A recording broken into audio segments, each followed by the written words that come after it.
Welcome to Big Lou Barbecue and other things I want to do. And what I want to do today is do a follow-up review on the Ñuke Delta Grill. It was given to me about a week and a half ago or so, and I did an unboxing, initial review, and assembly video. In that video, there was some missing hardware and a misprint in the manual. It caused me to make 2 trips to the hardware store. I wasn't really worried, just hardware I could pick up at the hardware store, but I want to tell you that I was contacted by the folks at Real Fire Barbecue. Barbecue guys talked to me a little bit, and I got to tell you, customer service was outstanding. And I said, hey, I got the situation resolved. They said, we want to send you, something for your troubles anyway. And I've been in contact with Matthew at Real Fire Barbecue via email, and it's I think the customer service on this thing's going to be really great. Look, if you saw my initial review, and then if you saw my first cook, which I did that very same night, everything came out great, okay? And I was told, I thought you were going to burn the onions. Really, I haven't burned anything on this grill yet. What I have done is not used enough charcoal and not had stuff cooked as much as it should have been. Had some burgers last night I had to go back out and throw back on the grill to get them there. So I've been a little gun shy with a little too much, all right? But if you watch my channel, you know I love to cook with charcoal and sometimes even real wood, though I haven't had a real wood pit in quite some time. But you can use wood on this grill. You know, my grills don't have hoses to hook up, they don't have knobs to turn, and they don't have cords to plug in, and they don't have buttons to push and digital displays to read, all right? And this grill fits what I like to do, which is play with fire. I'm a fire guy. My wife says I'm a pyromaniac, but I control the tendencies by barbecuing and collecting old Coleman lanterns and stuff like that, So anyway, I like this grill. I'm having a lot of fun on it. I took 5 practice cooks after that first cook, so I've cooked on it a half dozen times. Let me show you what I cooked in the practice cooks. Let me show you how we cleaned the grill up. It needs to be cleaned from the burgers last night, and we'll be right back after that at the end, and I'll give you some follow-up information on what I think about this Ñuke Delta Grill. All right, I'm doing my first practice cook after the butter basted chicken, which I posted a video about, which was my first cook. This is the next night. And this is really just a test cook. There's nothing fancy here. I've got some sausage, and all I'm doing is trying to figure out how much heat it is at the top rack. It's been at the top the whole time. I've got some Earl Campbell hot links. I've got some Beasley Smokehouse sausage, green onion there, and I got some Dollar General cheap sausages. And we're just doing that. And right here is just one of those frozen stir fry things that you get in the freezer section. It says Oriental stir fry. It comes with this couple packets or so of this teriyaki or hoisin or whatever sauce. And it's getting about time for me to mix this in. But anyway, these are going well. And I just got about that much coal under there. That griddle is awesome. The griddle is absolutely awesome. And I've had this on the highest rack all the time. All right, stir this up. And once this griddle gets going, I don't know if you can hear it, but you can certainly hear it sizzle. And I could probably have the griddle a little hotter. I am playing with the how much coals I need and the temperatures I need to use this griddle. I may rake some coals over there with the shovel and put it under there, but I think it's doing all right. Just a little slower than expected, but that's better than too hot and burning all this sugary hoisin type sauce on here. All right, I can't stir it on camera, so anyway, this is the first practice cook. So let's see what I've got going on. All right, I got 2 chickens under here, and I want to tell you, they usually come with giblets, like some gizzards or something, and the liver. These only came with liver. One came with 1 liver, and the other chicken had 2 livers. So I was like, ooh, chicken livers. So I got some chicken livers under here. Ignore that part if you don't like the livers. But there we go. 2 spatchcock chickens.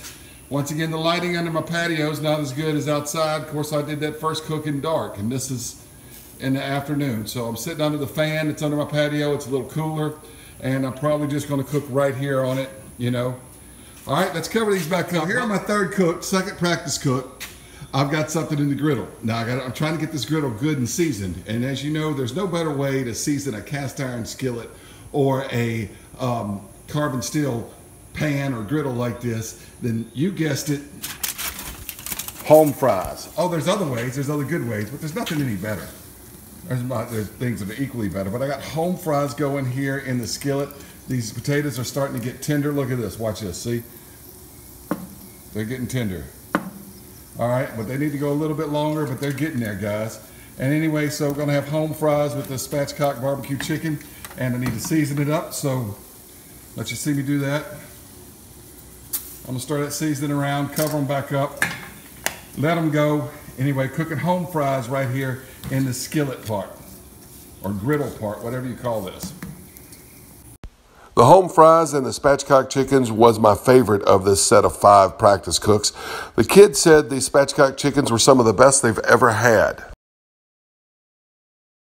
4th cook overall, 3rd practice cook. It's chicken legs. They're just about ready to come off. Bacon fried corn, as a lot of the YouTubers call it. I grew up just calling it fried corn. But we got that here in the griddle. It's ready to come off. Time to eat this. This is my 3rd cook. I'm sorry, 4th cook. 3rd practice cook. These are not the brats you're looking for. Move along.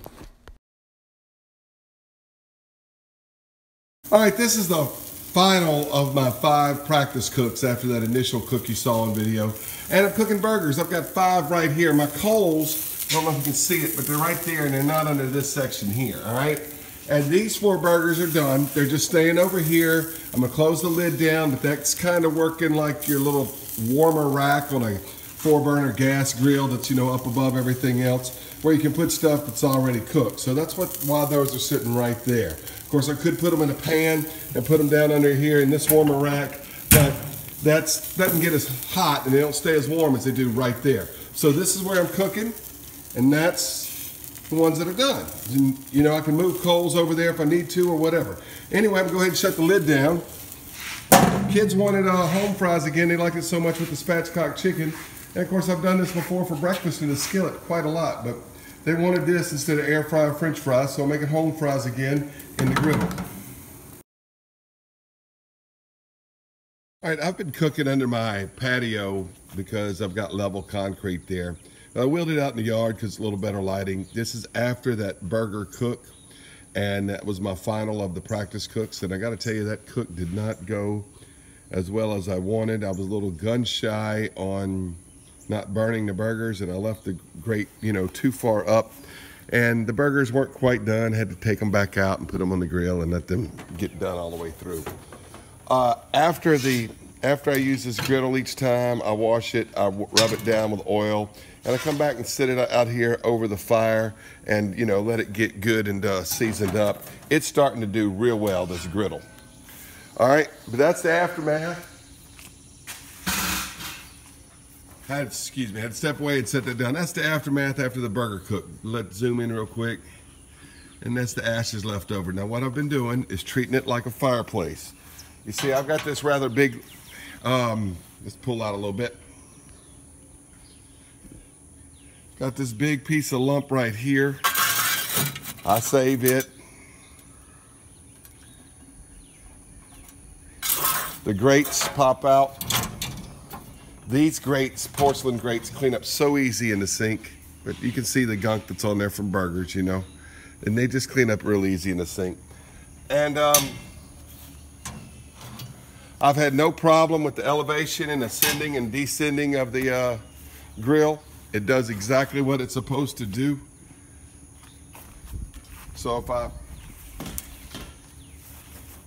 you can see that it goes all the way down. That's all the way down. Goes up just like it's supposed to do. Maybe it had a little ash in there, but it comes out. All right. I will hose this part off and I rub it down, you know, with simple green. But I don't have to take that out every time to clean it. I just did that to show you. But it comes out easy. I take these big lumps that are still in here, throw them over there, use them on the next cook.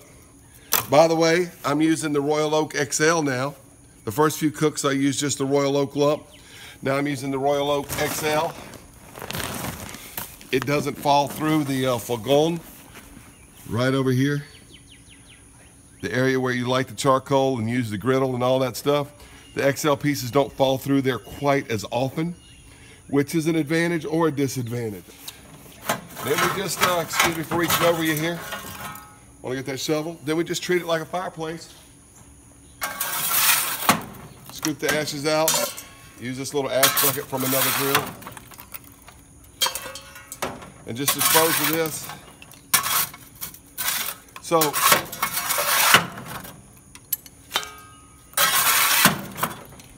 just like that. All right, and throw all that away. I'll move those big pieces of lump over here on this side and sweep those ashes out. A charcoal cooker, a whisk broom, and a dustpan comes in handy on cleaning so many grills. Then I just sweep any ash out, just like cleaning a fireplace. But you can see that the bricks have become discolored from the cooking on them and burning on them and stuff dripping on them. Now, and I should have shut this. I got ash in there. I can clean that out. That should have been shut. Now, ash is built up in between these tiles and they do not move around. They had some space in between there, but ash is built up in between the tiles. I got a question into a Real Fire Barbecue. They said they're going to get back with me if I should ever clean the ash out between these tiles or not. But they're in there. It's kind of working like a mortar to kind of seal these bricks. And I guess that's the way it's supposed to be done. And the guys at Barbecue Guys, they said just treat it like a fireplace. So that's all I'm doing. I wash the grill grates in the kitchen sink or out under the hose. And I sweep out the ashes. Dispose the ashes, keep the big lump charcoal. So you're looking at the inside of the lid. You know, being a barbecue lid, it's going to get that creosote, that dark smoke up there. You know, you're going to have to clean that off, you know, ever so often. But that stain right there, just get it with some simple green. Come off real easy. So that's not hard to do at all. So that doesn't drip back on any other food. I like using simple green. It's supposed to be non-toxic. Doesn't mean I don't want to eat it, but I don't want to eat something that's poisonous either. So, you know, I like simple green for barbecue grills. Cleans up the grease real well. Spray that too, see what happens. And it's cleaning up real easy. All right, let's look at the top.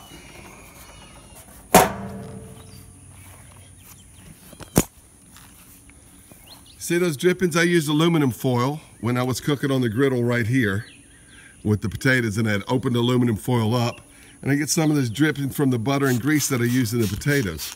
So just spray a little bit of simple green, wipes it right up. Not there anymore. So anyway, that's how I clean it. I'll pick up these large pieces, I'll sweep that out with the shovel and the whisk broom, and I'll put the cover on it, and wait to cook those steaks tonight. That's all I'm doing, guys. Well, the whole process of cleaning took about 10 minutes. Here it is, all cleaned up and ready for the next cook. Grill grates are clean. Everything under the tiles just swept out. Those are just the stains from food dripping and fire cooking and stuff. All right, got the large pieces of charcoal in the fogon. All right, it's all swept out from underneath there. I want to show you that full-size fire log split will fit in there. So I'll be cooking with real fire before too long. That's from my fireplace stash. All right, I got all the ashes wiped out here. All the ashes wiped out from inside the warmer box. And you know, that's all I do for cleaning it up. Guys, I'm gonna talk to you a little bit about this Ñuke grill, how much I've enjoyed using it, and concerns, and we'll end this video. All right, so it cleans up just that easy. Took about 10 minutes. It didn't, you know, not even that long really. Just sweep out the ashes and stuff. Only thing I'm concerned about is what to do with the ashes that fall between the bricks. Are they supposed to stay there? Or do I have to clean those out every year or at the end of barbecue season? I live in Southwest Louisiana. Not really a barbecue season here. We just grill all year round, you know? Guys, I want to tell you, cooking on something like this, if you're one that likes to entertain and has dinner guests and stuff, you're going to impress your dinner guest by moving coals around and raising and lowering your food and stuff like that, rather than just turning a knob up and down. All right, you know, like I said, my grills don't have hoses and knobs and cords and buttons to push. Pushing a button and dialing down the temperature a little bit. No, this is, you know, fire cooking the way, you know, mankind has done so for 5,000 years on lump charcoal or wood, right? So it's pretty cool. You'll impress your dinner guest or your spouse or your significant other. If you're dating a lady, you know, you'll impress her cooking on this. And if your daughter's dating a dude, you'll run him off. Yeah, he'll say, I ain't dating her. Her dad cooks on real fire instead of turning a knob. All right, yeah, I mean, it's that kind of grill. It makes you feel, you know, wow, it's a lot of fun to cook on this grill, really is. I want to say that the shovel and the coal rake have worked fine, but you may want to get you a set of long tongs. I've had these a long time, and they're much older than me. My grandfather used them in his physics and science teaching classroom when he taught back in the 50s and 60s.